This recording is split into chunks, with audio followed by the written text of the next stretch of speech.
कल मुझे किसी ने गाली दी, बदले में मैंने भी उसे गाली दी। फिर हम एक दूसरे को भला बुरा कहने लगे। उसके बाद हमारे बीच झगड़ा शुरू हो गया। उसने मुझे मारा, मैंने उसे मारा और हम दोनों खून से लथपथ होकर अपने अपने रास्ते चले गए। ऐसा हम सबके जीवन में कई बार होता होगा। जब हमसे कोई अपशब्द कहता है तो गुस्सा आता ही है, लेकिन क्या कोई ऐसा तरीका भी है जिसे दूसरों के कहे अपशब्दों से क्रोधित ना हो? चलिए इस बहुत कहानी से समझते हैं। इससे पहले कि आप इस कहानी में खो जाए, इस चैनल को सब्सक्राइब ज़रूर कर ले। तो चलिए कहानी शुरू करते हैं। जापान के ओसाका शहर के पास एक गांव में एक जैन गुरु रहा करते थे। उसकी प्रसिद्धि पूरे देश में फैली हुई थी। दूर दूर से लोग उनसे मिलने आया करते थे। लोगों को उनके पास आना, ज्ञान लेना काफ़ी पसंद था। सभी समस्या का समाधान उनसे करवाने आते थे। जैन गुरु रोज प्रातःकाल शहर जाया करते थे। ऐसे ही एक दिन वो सुबह सुबह अपने एक अन्यासी के साथ सैर कर रहे थे। तभी अचानक एक आदमी आकर जैन गुरु को भला बुरा कहने लगता है, उनका बहुत अपमान करता है। लेकिन उस गुरु ने उस आदमी के किसी भी बात का कोई जवाब नहीं दिया। इसके विपरीत उस आदमी की बात सुनकर मुस्कुराने लगे और अन्यासी के साथ आगे बढ़े। और लोग जब अपने विरोधी की ऐसी प्रतिक्रिया देखते हैं तो उन्हीं और ज़्यादा क्रोध आता है और उन्हें उकसाने के लिए कुछ भी करते हैं, अपना पूरा प्रयास करते हैं। ऐसा ही उस आदमी ने भी किया और ज़्यादा क्रोधित हो गया और उन्हें और अपशब्द कहने लगा। यहाँ तक कि जैन गुरु के पूर्वजों तक अपमानित करने लगा। खूब भला बुरा कहा, खामियां निकाली, पर उनके बावजूद भी जैन गुरु मुस्कुराते हुए आगे बढ़ते रहे। वो कुछ भी नहीं बोले। वो आदमी हर संभव प्रयास किया पर जैन गुरु पर उसका कोई प्रभाव नहीं पड़ा। लेकिन जैन गुरु के अन्यासी को क्रोध आने लगता है। जैसे ही वो उस गुरु आदमी को कुछ कहने के लिए आगे बढ़ता है, जैन गुरु से इशारा करके रोक देते हैं। अतः मैं जैन गुरु पर अपनी बातों का कोई असर ना देख वो आदमी निराश होकर चला गया। वो समझ गया था कि वो कुछ नहीं कहने वाले। वो सोचकर वापस लौट गया।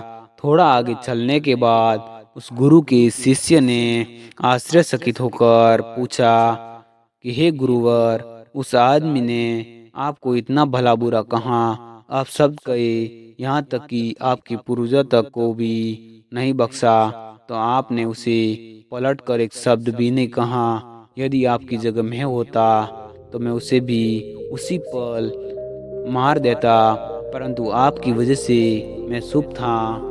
आपने उस दुष्ट की बातों को कोई जवाब क्यों नहीं दिया? उसको जवाब देने की जगह आप मुस्कुराते रहे। क्या आपको उसकी बातों से कोई कष्ट नहीं पहुंचा, दुख नहीं हुआ? मुझे तो उस आदमी को देखकर बहुत क्रोध आया, किंतु आपके कारण मैं चुप रहा। लेकिन आप तो कुछ कहते, आप क्यों चुप थे? उस शिष्य की बात सुनकर उस गुरु ने तब भी कुछ नहीं कहा और उसे अपने पीछे आने का इशारा करते आगे बढ़ गए। शिष्य को कुछ समझ नहीं आया कि वो क्या कर रहे हैं। वो चुपचाप गुरु के पीछे चलता गया। कुछ दूर चलने के बाद वे जैन गुरु के कमरे तक पहुंच गया। वहां पहुंचकर जैन गुरु अपने शिष्य से कहते हैं कि तुम यहीं बाहर मेरी प्रतीक्षा करो, मैं अभी आता हूँ। जैन गुरु अपने कमरे में गए और वहाँ से कुछ मैले कपड़े लेकर कुछ देर बाद बाहर आए और वो अपने शिष्य को कपड़े देकर कहने लगे कि लो, अपने कपड़े को उतार कर इन कपड़ों को धारण कर लो।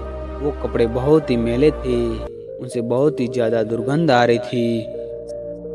शिष्य ने उन्हें अपने हाथ में लेते ही दूर फेंक दिया, क्योंकि वो दुर्गंध सह नहीं जा रही थी।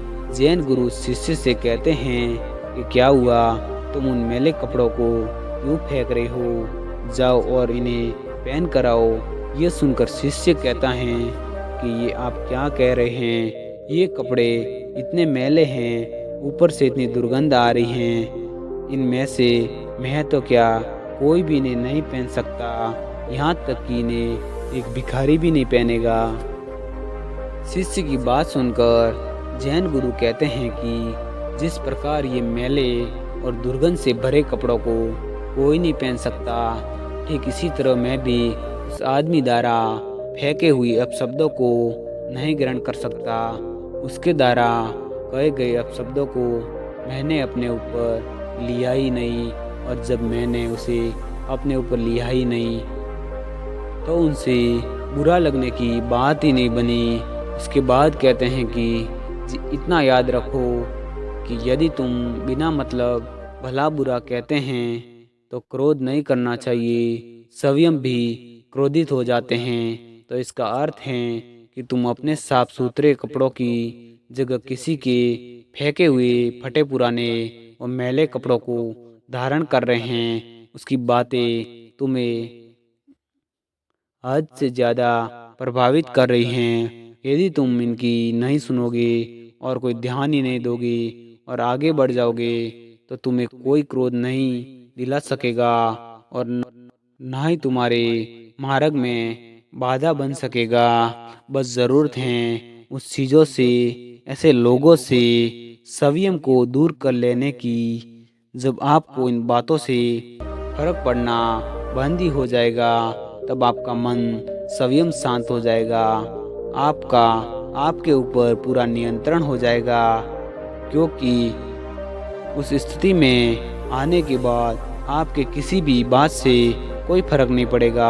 आशा करता हूँ कि ये कहानी आपको समझ आई है और एक इंसान का मन इस कहानी को सुनकर शांत हो जाता है।